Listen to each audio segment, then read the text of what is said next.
I don't feel like a king. I have to go through hell to get stuff approved. A king would say, I'm not going to get this. A king would have never had the California mandate to even be talking to him. He wouldn't have to call up Mike Johnson and Thune and say, fellas, you got to pull this off, and after years we get it done. No, we're not a king. We're not a king at all. Tomorrow's parade is to celebrate the 250th anniversary of the U.S. Army, a worthy day, of course. It also happens to coincide with President Trump's 79th birthday. The event estimated to cost upward of $50 million. David French, you've been thinking a lot about this and writing about this parade on Saturday. It is to celebrate the 250th anniversary of the United States Army. We all agree that's worthy of celebration. We thank you for your service in the United States Army, recipient of a Bronze Star. But it also does coincide with the president's birthday. So what do you make of the spectacle we will see tomorrow of those tanks rolling through the streets of Washington? You know, I'm honestly not as worried about this incident as a number of other people have been. I do think celebrating the 250th anniversary of the Army is worth something, certainly. However, the context overall here is what makes this, to the extent that I'm troubled about this, it's the context overall here. On the one hand, a military parade to honor the 250th anniversary of one of our branches of the military doesn't seem objectionable. On the other hand, he just came from a rally. He turned an appearance in front of the troops into what was hard to distinguish from a political rally, with reporting that the troops who were behind him were screened for appearance and potential loyalty to Trump, that those who were not going to be liking what Trump was going to say were not going to be behind him. And so then you have the deployment of troops into Los Angeles on really a pretext, and an escalation in Los Angeles, really on a pretext, on a violent incident that, though serious, certainly didn't indicate the collapse of California's ability to control its streets. So that greater context, I think, is the element that I'm worried about here. Not the existence of a parade on the 250th anniversary of the Army, but this larger context of constant escalation puts a darker tone on it, a darker spin on it. John Meacham, through the lens of history, how do you look at this parade tomorrow? I go back to the quote from Colonel Jack Jacobs, our friend, the Medal of Honor recipient. He said, "We're not really a tanks in the street kind of country," though, of course, he celebrates the United States Army and its 250th anniversary. But this is something we haven't seen much of in this country. We haven't, and I think David's right. I think we have to make a distinction between commemorating and celebrating the remarkable sacrifices of a quarter of a millennium tradition of the United States Army. As Colin Powell used to say, we've projected force across the seas, and all we've ever asked for in return is the ground in which to bury our dead. And so at our best, the American tradition is one where we have projected force to defend and promulgate, in many cases, the principles of the Declaration of Independence, the most vital document, the document that the sacred secular scripture, if you will, that animates who we are. And I would suggest to everybody that whether it's Los Angeles or the parade, whatever it might be, a really good question to ask yourself is what we're doing as a country at this particular hour fulfilling the implications and the promise of the Declaration, or is it pulling us farther away? And the answer won't always be simple or straightforward, but our finest hours have been the hours in which we have lived into the Declaration. And so I think remembering that that's what the United States Army most and best represents, and what the country best represents, is a good way to get through the weekend. John Meacham, thank you as always. New York Times columnist David French, thank you, and happy 250th birthday to the United States Army. Trump's $50 million birthday parade isn't patriotism, it's propaganda. Cloaked in military honor, it reeks of authoritarian spectacle. Screening troops for loyalty, deploying force in LA on flimsy pretext. This isn't about the Army's legacy. It's about Trump's obsession with dominance. America was never meant to be a tanks in the streets country. I was there peacefully. At one point, I had a question, and so I began to ask a question. I was almost immediately forcibly removed from the room. I was forced to the ground, and I was handcuffed. I was not arrested. If this is how this administration responds to a senator with a question, if this is how the Department of Homeland Security responds to a senator with a question, you can only imagine what they're doing to farm workers, to cooks, to day laborers out in the Los Angeles community and throughout California and throughout the country. Now, Secretary Noem offered a different account of what happened. During the interview on Fox News, she claimed Padilla did not identify himself. You heard him identify himself. Let's hear what she said. We were conducting a press conference to update everyone on the enforcement actions that are ongoing to bring peace to the city of Los Angeles. And this man burst into the room, started lunging towards the podium, interrupting me and elevating his voice, and was stopped, did not identify himself, and was removed from the room. So as soon as he identified himself, appropriate actions were taken. But I would say that, I had a conversation with the senator after this. We sat down for 10 to 15 minutes and talked about the fact that nobody knew who he was. He didn't say who he was, that until he was already had been lunging forward and people were trying to detain him for quite a period of time. So the argument from Secretary Noem and from many others in the Trump administration that looked to them like some random guy charging the podium, clearly, as you heard in the video we played, he identified himself as Senator Padilla. Let's listen again. Sir, hands up. I'm Senator Alex Padilla. I have questions for the secretary because the fact of the matter Secret Service officials tell NBC News they interviewed the senator after the incident, quickly determined he had no intention to harm the secretary and was not charged. So, Maria Teresa Kumar, obviously that is a very jarring scene. To see a United States senator forcibly removed, thrown to the ground, and handcuffed and arrested. What do you make of what we saw there? I mean, you can quibble with his tactics, perhaps, that he shouldn't have charged in there maybe, but he clearly identified himself. What do you make of what we saw yesterday? Well, I think, first of all, he didn't charge. He was asking questions. But let's take a step back, Willie. Let's assume that she did not hear him identify himself. How many times have we witnessed leaders at a podium, whether we're talking about Senator McCain, whether we were talking about Bush, whether we're talking about Obama, even Secretary Mayorkas, how many times have they been in a place where they are heckled at the podium? And they do what is right, what leaders do. They de-escalate the situation. They basically say, you know what, I can't take your question now, but perhaps afterwards. That is the job of a leader.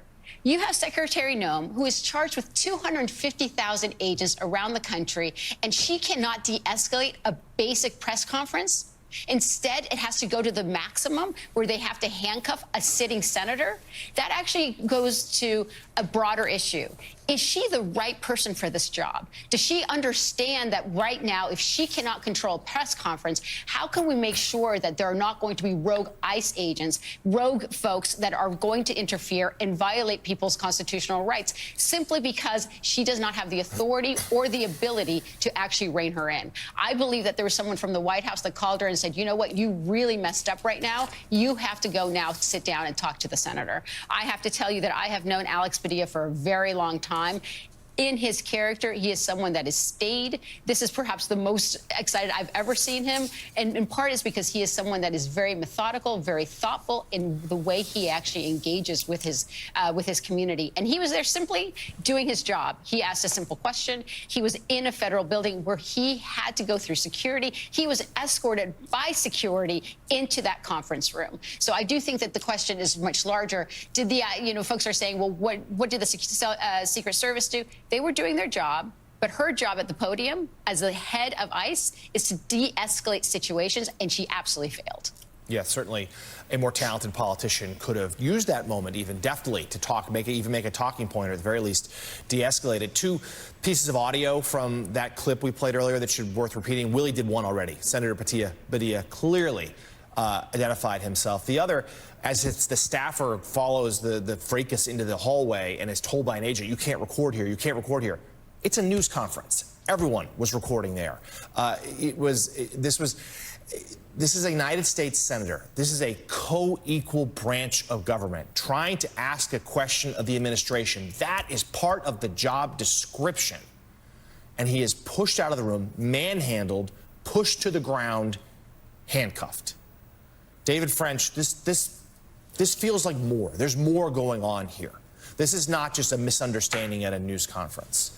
This feels like too many, like a sign of bad things to come. You just wrote recently about how you feel like America is no longer a stable country, in part of everything we've seen in Los Angeles this past week. We'll add this moment to that, where, again, a member of the legislative branch tries to ask a question of the executive branch, and for that, David, that person is thrown to the ground and briefly handcuffed.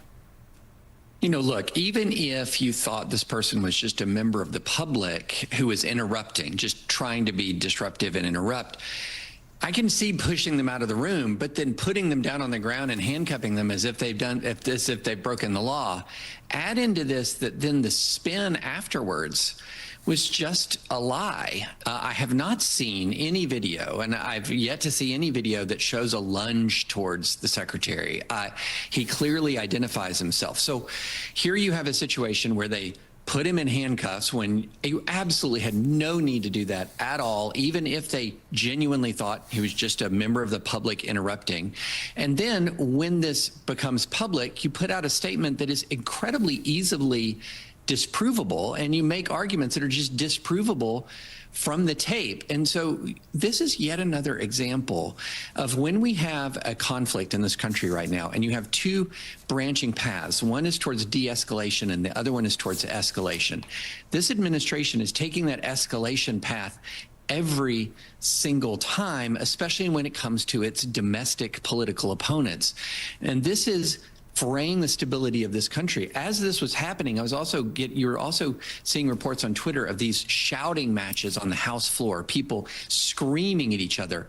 And it did have, when you're reading about flashpoints in American history, where America starts to feel as if it's coming off the rails, you will have the personal conflicts that are online, that are around the nation, start to spill into the halls of power. And we're just seeing this, and time and again, they're choosing to escalate, not de-escalate. John, talk about that a little bit more, because I keep hearing from members of Congress that something that is new at the moment since the second Trump administration is that there is a level of violence implied towards members of Congress. They say to me, look, it's not just that I'm feeling under threat, it's also that, you know, my family might be feeling under threat.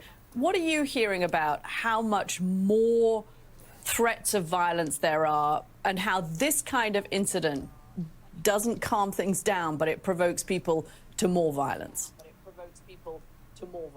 Oh, you're exactly right. I mean, almost all public officials, including perhaps most frighteningly judges, who are supposed to be the umpires, who are supposed to be part of the field but have a certain authority, are in I don't want to say an unprecedented threat environment, to use that term of art, but it is a real, tactile sense of menace in the country. And I think what David has written about so well is our point's really well taken. Part of what's happened, I think, Kay, is, well, first of all, the historical point you asked about. The last time it was this bad, not to shake everybody's Friday morning even more than it's already shaken, given what's going on, was the pre-Civil War period, where you had an extraordinary amount of political violence. And we know how the 1850s turned out. And so these are signs of a deeper condition within the country, which is a fraying, I believe, of a kind of consensus, not about policy, but about politics not as total war, but as a mediation of differences. That's what a democracy, that's what a constitutional system should be. And the prevalence of violence is useful to, politically useful for, in this case, the administration, and very dangerous. And I always hate the phrase both sides. Both sides, everyone needs to take a deep breath. Everyone needs to remember that what makes America truly great is the rule of law, is the capacity of the country to resolve crises, to resolve issues through the courts, through the legislative process, through the means and mediation of politics. And this prevalence of violence is a sign that we are not living up to that covenant. Up next, Time's new cover story takes a deep dive inside President Trump's controversial deportation program, which is, of course, at the heart of the protests we've been seeing in Los Angeles. We'll speak with the co-author of that piece straight ahead here on Morning Joe Weekend. A U.S. senator was slammed to the ground, handcuffed, for asking a question. Let that sink in. This wasn't chaos. It was deliberate intimidation. Trump's DHS didn't just assault Padilla. They attacked democracy itself. When dissent is criminalized and truth twisted, we're not witnessing law enforcement. We're watching authoritarianism unfold. Time magazine's new cover story takes a deep dive inside President Trump's controversial deportation program, which is at the heart of the protests that we've been seeing in Los Angeles. Co-author of that piece, Time senior political correspondent Eric Cortellessa joins us now. Eric, what did you find? Well, I think what we found was that Donald Trump's administration has embarked on probably the largest and most concerted systematic effort at engineering population migration in the history of the country, something without analogs in recent world history. And they've done it through a number of things. They have enlisted other law enforcement agencies to assist in the effort, whether it's the DEA or the FBI or the U.S. Park Service or the ATF. They have recruited other non-law enforcement agencies to help identify and target migrants who could be removed, whether through the IRS or the Postal Service, these agencies that have sensitive data on every American or non-citizen living in the country. And what they have done is really freed up ICE to go and identify, round up, arrest, and remove as many migrants as possible. And what they're trying to do through this legislation is to ramp up the capacity to do even more at a quicker rate. Right now, ICE detention facilities, there are roughly 200 throughout the country, can fit 50,000 detainees awaiting for removal. And what they're hoping to get after this bill passes is 100,000 so they can do even more at a quicker rate. Go ahead. Eric, I have a question. First, I want to interject just quickly to Mike Barnicle, because I have heard Mayor Bass say exactly those words, practically, that you just said. So it's not as if the California authorities are silent on this. I think they have said out loud that the illegal acts will be punished, and don't do that. Maybe they should say it in a louder voice, but I have heard Mayor Bass say exactly that. But my question to Eric is this a systematic attempt to basically terrorize undocumented immigrants into self-deporting? Is this to scare everybody into doing it, or is it a sincere effort to round up, 11 million people? Well, I think it can be both things at once, right? They genuinely want to remove millions of migrants, right? There's estimated to be roughly around 11 to 12 million throughout the country. But I think also what they do want to do is instill fear in these communities and within the migrant community. One, because they have dejected these people so much. One trend I found when speaking to migrants who are in detention in Louisiana was that more and more they were unwilling to want to fight their cases in court. They have kind of resigned to their fate, thinking that we're not going to be able to win our cases anyways, and if we were able to stay, America no longer offers what it once did for people like us who came to the country, who may have crossed the border illegally in pursuit of a better life. So I think, it has a disincentive element to it. It has a deterrence element. It instills fear, but it's also practically an attempt to remove as many people as they can as quickly as they can. And I mean, I have two questions for you. I mean, any update on the men who were deported with great coverage of this with cameras and well-produced video of these men that were sent to the prison in El Salvador? I mean, it's almost unimaginable that we haven't even talked about that in weeks. You don't hear about it. And then secondly, can people self-deport safely, or should they fear being nabbed? Well, I got to travel to El Salvador a few weeks ago and go inside of the CCOT facility that was keeping the 238 Venezuelan nationals that the Trump administration sent there on March 15th in the middle of the night. And, it was a super fascinating reporting project and opportunity to go into that module, which was different from the rest of the units at CCOT. When you walk into this particular unit that stores the Venezuelan nationals who we deported there, they are rambunctious. They are defiant. They will approach the bars and toot and holler and ask for their freedom, ask you to connect them with family members, right? They have access to things like blankets and pillows. And they're fed fast food. Whereas when you go into one of the other units that has the Salvadoran nationals who are alleged to be members of the MS-13 or Barrio 18 gangs, they are silent. There is total obeisance. They will stare at you blankly as you walk through the facility. They spend 23 and a half hours inside of these cells that have more than 80 or can fit up to 80 people inside of them. They only get 30 minutes outside of those cells a day for either Bible study or calisthenics. And one thing that was really telling that the warden said was that they have lost the will to fight or resist us. All right, the new cover story is available to read online now. Senior political correspondent at Time, Eric Cortellessa, thank you very much for your reporting this morning. Democratic Congresswoman Mikey Sherrill joins to talk about her victory in New Jersey's gubernatorial primary election. That's next on Morning Joe Weekend. Trump's deportation program is a dystopian nightmare, mobilizing the IRS, Postal Service, even the Park Service to hunt migrants. It's systemic cruelty disguised as policy. The goal isn't just mass removal, it's psychological warfare. Fear, silence, resignation. This is how authoritarian regimes break the human spirit before the law ever does. A state like this is not going to be led by a Trump lackey like Jack Ciattarelli. I am ready to shake up the status quo. And Jack is the status quo. Democratic Congresswoman Mikey Sherrill and Republican Jack Ciattarelli have won their party's primaries for governor in New Jersey.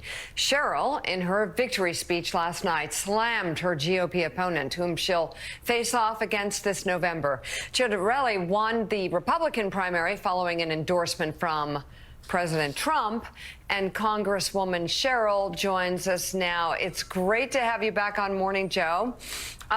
So tell us what your message to the voters would be as to why you should be the governor of New Jersey, and that would make you having arguably the most impressive resume of all time, bar none, given all the different incredible jobs you've already held. Well, thanks so much, Mika. Great to see you. And yeah, we had a great result last night. Almost 800,000 people showing up in the Democratic primary. That's record-setting. The people of New Jersey are ready to take on this fight. And I think what you saw is that it is an indictment against the failed policies of Donald Trump, the constant attacks on our economy, on prices, on our rights and freedoms. And we know Jack Ciattarelli would be more of the same. I mean, he is basically at every turn worked to show Trump that he would just do whatever Donald Trump wants him to do. And I think what we saw last night was that that is not what the people of New Jersey want to see.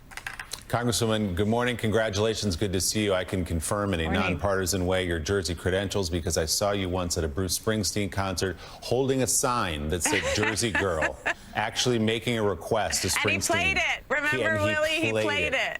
He played it. So your cred is intact.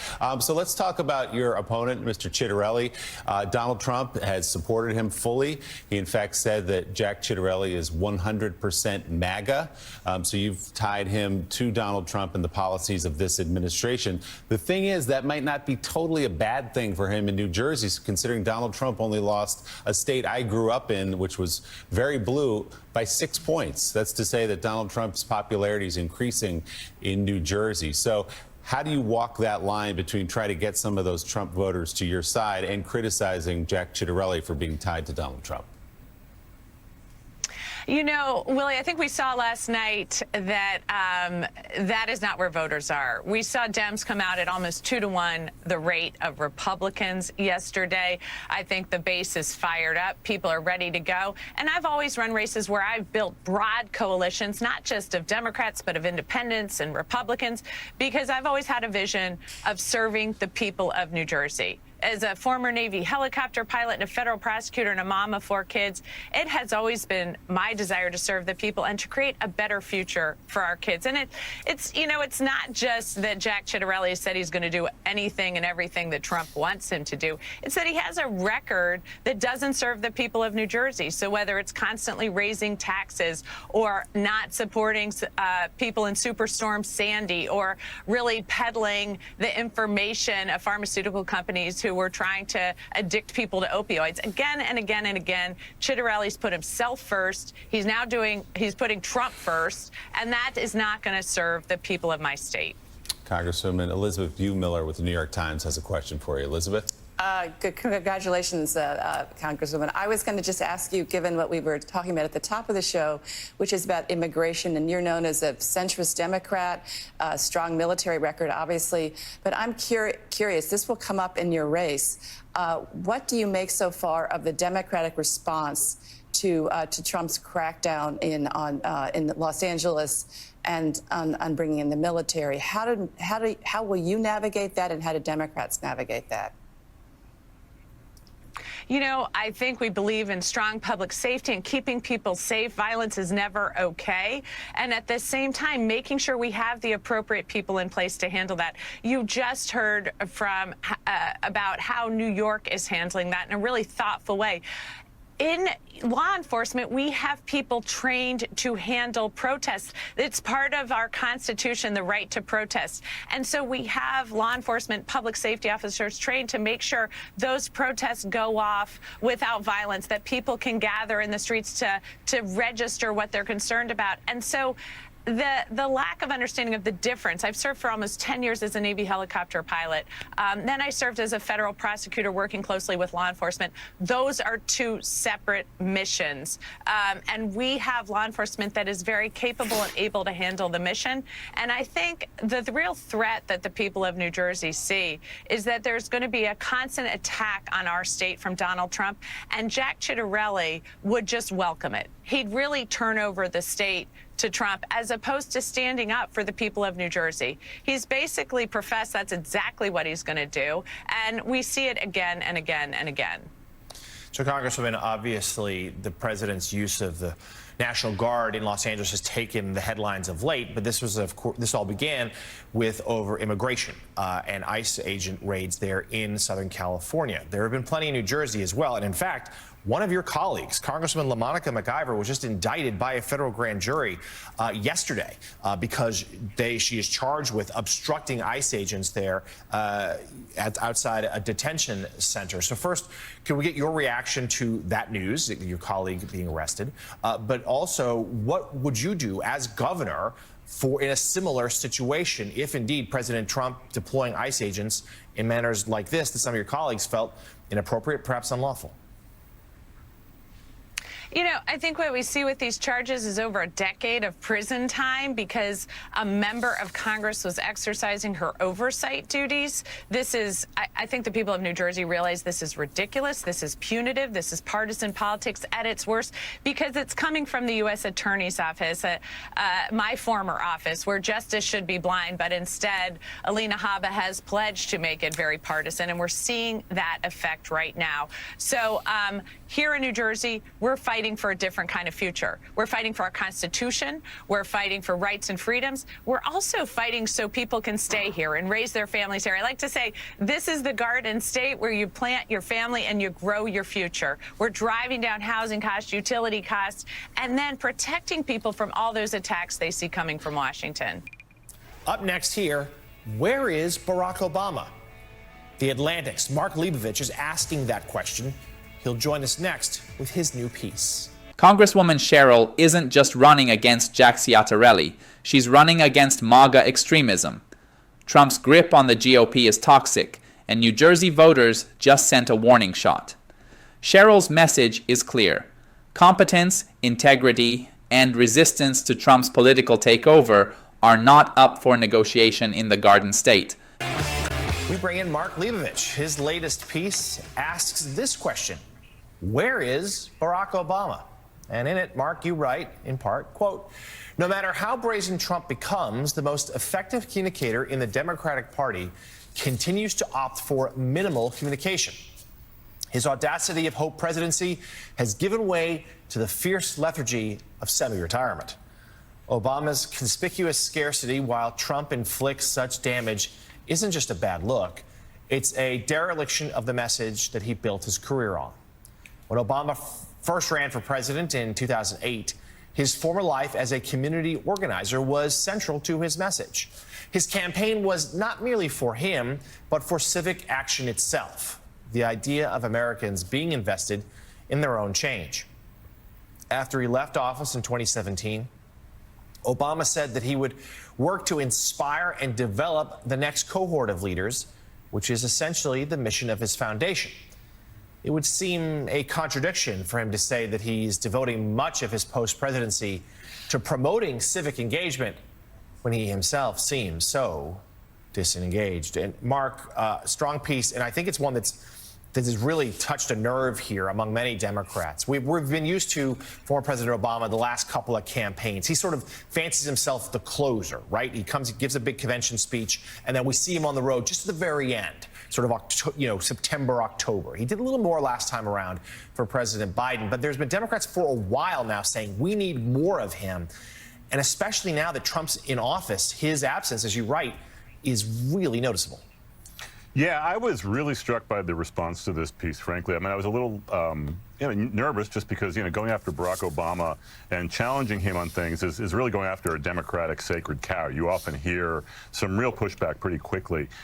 This one, very muted response as far as defense of him, and very, very animated response in terms of, yeah, where has he been? And I do think that his inaction and his disengagement here has been really conspicuous. One, because there is actual demand for him. I mean, it's not like, George W. Bush is, there's a great clamor, certainly in the Republican Party, for him. But Democrats face such a leadership vacuum right now. Barack Obama is actually a very gifted communicator still. He's not too old.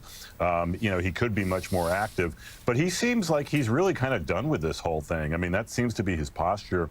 And I do think that this is even more conspicuous now, given what Donald Trump is doing and given the lack of pushback across the board, certainly from his own administration, certainly from his own party. But also, since there is such a real weakness of Democratic voices right now, I think a lot of people would love for him to step in and say something much bolder than he's had now, which has been quite silent. Mark, I wonder where you think he should be stepping in and what that should look like. I mean, one interesting example we've seen is obviously Senator Bernie Sanders barnstorming with Congresswoman Alexandria Ocasio-Cortez. That's been really interesting because, of course, yes, there's a need for voices in the Democratic Party and influential figures, but actually there's a need for new leadership as well. So that's something that Senator Sanders has I think, led the way on in a way, which is promising for them. But I wonder what role you think former President Barack Obama should have, especially given the concerns about just being a flashpoint in the politics of the Trump era. Yeah, I think that's a good point. I mean, that does seem to be the one defense of the Obama people, which is, you know, what's he going to do? We don't want to crowd out the next generation of leaders. The problem is there is no next generation of leaders. I mean, Democrats have not gotten around to picking one really since Barack Obama himself was elected in 2008. And I think the short answer on what should Barack Obama be doing now is, frankly, something more than he is. I mean, I think a weekend like this, where you have like literally tanks in the streets of Washington and in Los Angeles now, and you will in a few days here, would be, I think, a really important time for someone who has presidential authority, who's still relatively popular, and who still has a lot of goodwill attached to him, to actually remind, in a very eloquent way, Americans that this is not normal. This is not generally how it's done. It's not proper, and it's frankly dangerous, and actually in a very succinct way, remind Americans that this is not the way it's supposed to be, and it's certainly not something that he would ever have gotten away with if he had done this during his presidency. The new piece, Where is Barack Obama?, is online now for The Atlantic. Subscribe, folks. Staff writer Mark Leibovich. Mark, thank you as always. Up next, Emmy and Oscar-winning actor Riz Ahmed and director David Mackenzie join us to talk about their new thriller, Relay. Where is Obama?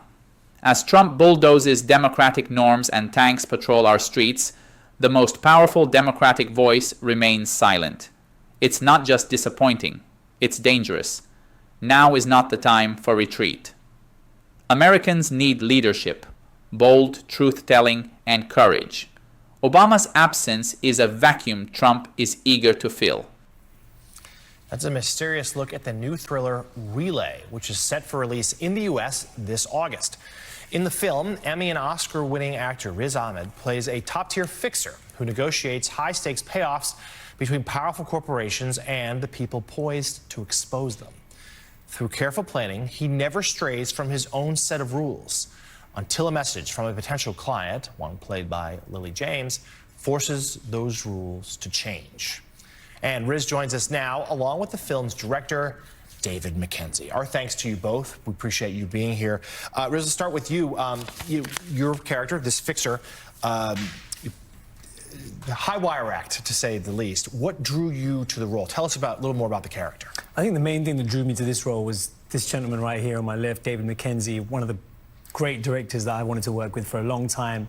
People might be familiar with Hell or High Water or Starred Up. I think he's just a master at creating awesome characters that are wrapped up in really tense situations. And that's what it was for me. When I was reading this script, it was just quite literally a page turner, you know, and I feel like that's the experience for audiences as well. It's just going to be something that keeps people, I think, on the edge of their seat. If it was like that for me reading it, you know, for people watching it, I think it's going to be like that too. So, David, there was a review in The Guardian that suggests the setup of this could have been a multi-season series, a slow boil. You, though, created it in this tight, real taut thriller. Tell us about that. Well, I mean, that's the idea, is to keep things, you know, on edge all the time. It's all set in New York, and there's a sort of sense of being, you know, looking over your shoulder and paranoia, and we're sort of leaning into some of the films from the 1970s, the sort of, you know, post-Watergate kind of, you know, don't trust anyone kind of movies, and that's kind of what the flavour of the film is, and that's what we try to do. But obviously, yeah, as you say, it's in a short space of time. It's not a long series as a film, and I personally love films and love the idea of a narrative that has a beginning and a middle and an end and doesn't need to carry on to the next episode. And so that's what we concentrated on doing. That idea, I'm glad you said that about the 1970s, the Watergate, you can't trust everything. Do you find a similar feeling now, whether it's in the U.S. or abroad, just a sense of disillusionment or distrust for government? Do you feel like that's why this movie works right now? Well, I think there's it's hard to tell what to believe nowadays. In almost every way you look, it's, you know, there's a hall of mirrors out there, and I think the world is a scary place, and you know, and the interesting thing about this film is he's very, very analog. He doesn't have a digital footprint. He hides away from things that might be traceable to him. And in a way, having to kind of set yourself back from technology nowadays is maybe the way forward in some strange way. That's exactly what I wanted to ask you. Talk to us a little bit about that idea, this analog character in an extraordinarily digital age. Yeah, I mean, it's my fantasy to lose my phone and never find it again, to be honest. And this character's doing that, so he's living the dream in a way. I mean, look, we're all so connected. Obviously, it's a gift and also a curse, but for my character, he's trying to evade detection. He's very much off-grid. He's hiding in plain sight. He's hiding in the busy, intense anonymity of New York City. And so he is offline. And the really unique kind of contemporary twist to this classic thriller is that he uses this piece of equipment called a relay machine, which I didn't know existed. But it's a real thing. People who are hard of hearing or deaf, they can kind of type on a machine and someone else makes the phone call for them. So it's a way of creating a bit of distance. And so what that really means is that every single conversation in this film has a sense of tension, feels really unique, really has you leaning in. There are no just kind of casual chats in a room. Every single interaction feels intriguing, unique, and has that drama baked into the very concept of the film. The film Smart and Tense, set for nationwide release on August 22nd. Relay is the name. Emmy and Oscar-winning actor Riz Ahmed and director David Mackenzie, our thanks to you both. Thank you for being here this morning. Relay isn't just a thriller, it's a metaphor for modern survival. In a world flooded with lies and digital surveillance, the analog fixer represents resistance. Trust is dead, truth is hidden, and the only way to survive? Stay off-grid. This film reflects a chilling reality. Paranoia is no longer fiction. This weekend was supposed to be a celebration.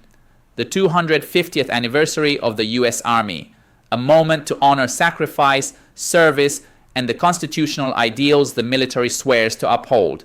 But instead, America witnessed something far darker. A militarized spectacle that blurred the line between patriotism and authoritarianism, culminating in a $50 million parade suspiciously aligned with Donald Trump's birthday. Nothing screams Banana Republic louder than tanks on Pennsylvania Avenue coinciding with one man's personal celebration. Trump may say, "I'm not a king," but his behavior reeks of royal delusion, demanding fealty from congressmen, deploying federal troops as political theater, and treating public celebrations like personal coronations. As Medal of Honor recipient Jack Jacobs said, "We're not really a tanks in the street kind of country." Yet here we are. And just miles from the parade, another scene unfolded that made the stakes crystal clear. Senator Alex Padilla, a sitting U.S. senator, was thrown to the ground, handcuffed, and forcibly removed from a public press conference for daring to ask a question. Let that sink in. A senator, an elected representative of the people, treated like a trespasser in his own country, by the very administration that claims to be restoring law and order. The only law Trump's team seems to know is brute force. Secretary Kristi Noem's narrative tried to recast Padilla as a security threat, but the video speaks for itself. He clearly identifies himself as a senator, calmly raises his hands and asks a question. In return, violence, suppression, lies. This isn't just about Padilla, it's about every worker, immigrant, or journalist who dares to confront this regime. If they'll manhandle a senator on live TV, what do we think happens to a cook in South LA with no cameras? The answer lies in the Trump administration's chilling deportation blueprint, laid bare by Time magazine. A dystopian dragnet enlisting agencies from the DA to the IRS to hunt undocumented immigrants like prey, funneling them into a detention industrial complex that profits from misery. And if you think it ends there, think again. Trump's ICE is expanding detention capacity from 50,000 to 100,000, aiming to remove immigrants faster and in greater numbers, not with justice, but with terror. In El Salvador, reporters found Venezuelan detainees shipped like cargo in the dead of night, while inside those prisons, inmates pleaded for their freedom. This isn't enforcement, it's psychological warfare, a strategy not just to deport, but to break spirits, silence dissent, and extinguish hope. Meanwhile, in New Jersey, Democratic Congresswoman Mikey Sherrill reminded the nation what leadership looks like. condemning Trump's relentless attacks on states' rights and slamming her GOP opponent as a Trump lackey. She's not just running against Chitterelli, she's running against authoritarianism in a state that still believes in democracy, compassion, and basic decency. And where is Barack Obama, the man who once galvanized a generation? That's the question The Atlantic dares to ask. While Trump saturates the media with chaos and tanks, Obama's silence has become deafening. In an era where democracy hangs by a thread, his reluctance to speak boldly isn't just disappointing, it's dangerous. The final act of this chaotic American weekend was Hollywood's Metaphor, a new thriller about a fixer who hides from a corrupt system. But America doesn't need fiction right now. It needs fighters. Because from militarized parades to media cover-ups, from ICE raids to political intimidation, one truth is screaming to be heard. This is not normal. This is not democracy. And if we don't speak up now, we may not get another chance.